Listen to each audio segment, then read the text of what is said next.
ช่วงเวลาที่ผ่านฉันยังจำได้ดีว่าชีวิตฉันนั้นมีรอยยิ้มเคยสุขเคยทุกข์ร่วมกันเคยจับมือกันข้ามผ่านปัญหาที่เราได้พบเจอ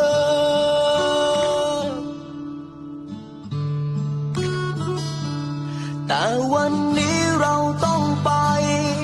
จากไกลกันเราเข้าใจ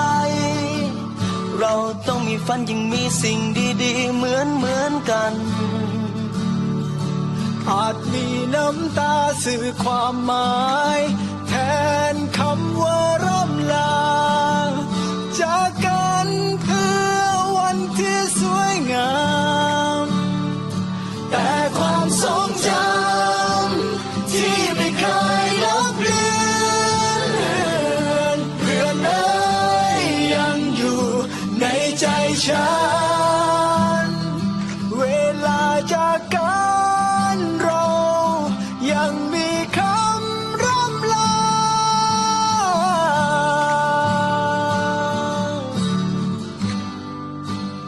ก่อนเวลาจะหมุนพาเธอไปจากฉันโปรดทิ้งสัมพันธ์ที่ดีไว้ด้วยกันจดจำความหลังเรื่องเก่าเหล่านั้น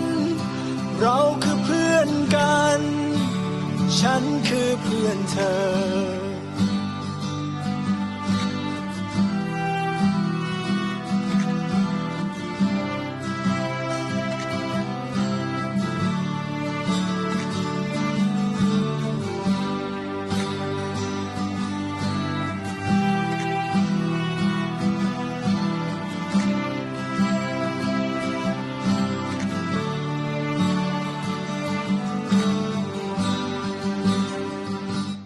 แต่วันนี้เราต้องไป